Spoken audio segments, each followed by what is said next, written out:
Hi friends, like TANCET MBA entrance exam question கேட்ட question பார்க்கலாம். இந்த question 2021 ல கேட்டிருக்காங்கமா.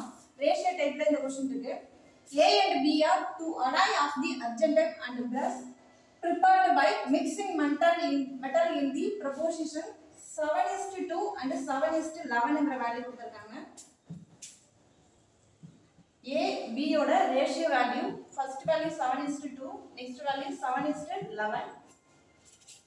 If equal quantity of the two alloys are melted to form a third alloy C, the proportion of argentate and brass வந்து C will be dash னு கேட்டிருக்காங்க. C ஓட ratio value வந்து என்னன்னு கேட்டிருக்காங்க. இதே மாதிரி ஒரு 2 ரேஷியோ கொடுத்திருக்கும்போது ஃபர்ஸ்ட் வந்து இதோட வேல்யூ வந்து அடிஷன் வேல்யூ கண்டுபிடிச்சுக்கணும்.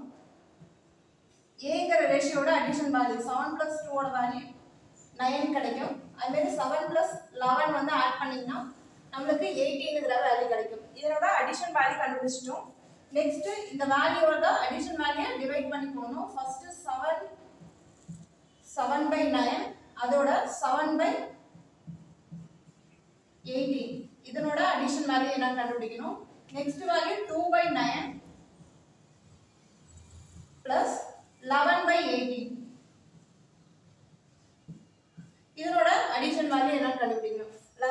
9க்கும் 18க்கும் LCM வேல்யூ பாத்தீங்கன்னா நமக்கு 18 தான் கிடைக்கும். 9 2s நம்ம வந்து 18 போடலாமா. 9 × 2 மல்டிப்ளை பண்ணா 18 வந்துரும். டினாமினேட்டர் வேல்யூ வந்து சேமா கொண்டு வரணும்னா நம்ம நெக்ஸ்ட் அடிஷன் பண்ணனும். 18ங்கிறது காமன் LCM ஆ எடுத்துக்கலாம். now 7 2s 14 14 + 7 21/18ங்கற வேல்யூ கிடைக்கும். இந்த ரெண்டு வேல்யூ ஆட் பண்ணா 9 2s 18 போடலாம். டினாமினேட்டர்ல வந்து 18 வந்து சேமா இருக்கு. 2 2s 4 4 + 11 ஓட வேல்யூ நமக்கு 15/18 கிடைக்கும். ஃபர்ஸ்ட் ஃபிராக்ஷன் வேல்யூ 21/18 இருக்கு. Next fraction value 15/18. Denominator value வந்து சேமா இருக்கு. C ஓட ரேஷியோ வேல்யூ தான் நமக்கு கேட்டிருக்காங்க. அப்படினா 21:15 இது கிடைக்கும். ரெண்டு வேல்யூமே 3 டேபிள் வருமா. அப்படினா 7 3s 21 5 3s 15. C ஓட ரேஷியோ வேல்யூ நமக்கு என்ன கிடைக்கும்னா 7:5ங்கிறது ஃபைனல் ஆன்சர்மா. Option C is a correct answer.